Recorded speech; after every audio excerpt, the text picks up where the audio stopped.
editorya ni Benji Alejandro.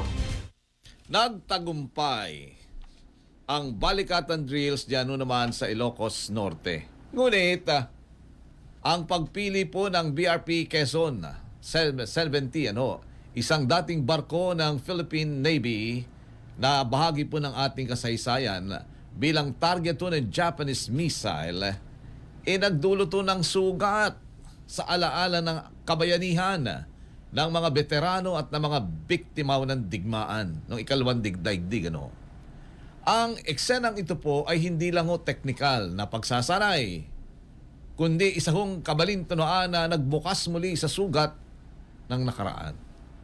Nagbunyi, nagpalakpakan, naghiyawan ng mga sundalong Pinoy, Hapones, Amerikano at iba pang kalahok dahil sa matagumpay na pinalubog ng Japanese missile ang barko ng Pilipinas, ang BRP Quezon 70. Bagamat ang naturang naval vessel ay decommissioned na, ibig sabihin hindi na ginagamit.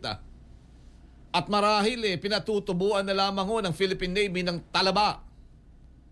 Pero hindi maikakaila na may malaking bahagi po ang barkong ito sa seguridad at territorial defense nung bahagi pa ito ng arsenal ng Philippine Navy. Mga kaabante, hindi simpleng bakal at kalawang ang pinalubog o ang lumubog dyan sa karagatan ng Ilocos Norte. Ang BRP Quezon ay simbolo ng ating pagtatanggol sa soberenya. Bahagi ng kasaysayan ng ating hukbong dagat ng Pilipinas at saksi sa tapang ng mga sundalong Pilipino. Kaya't ang paggamit dito bilang target practice ay insulto sa kabayanihan ng ating mga veterano noong World War II. Sa gitna ng palakpakan, nakalimutan ba natin ang sugat ng digmaan? Hanggang sa ngayon, marami sa mga biktima ng mga sundalong Hapones, lalo na ang mga Filipina comfort women, ay hindi pa rin nakatatanggap ng hustisya.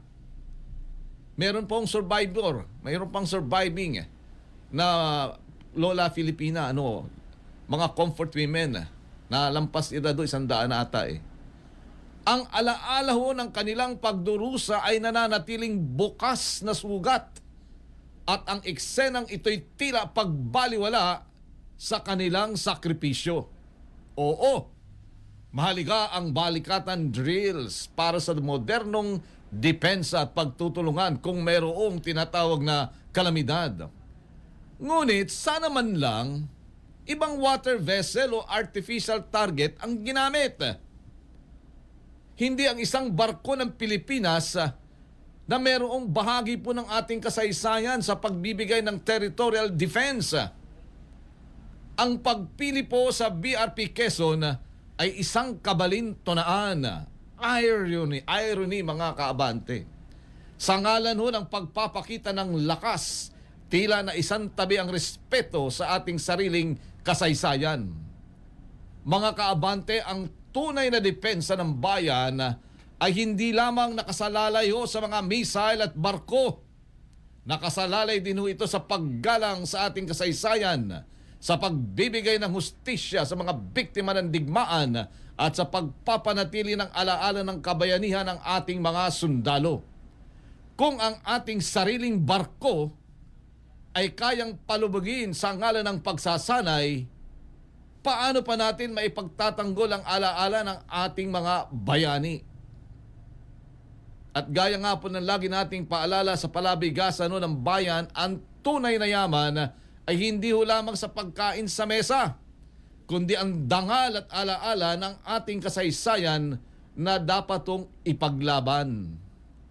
Sa mga opisyal na nagdesisyon at pumayag na palubugin ang BRP 70, nasaan ang budhi nyo? Good morning!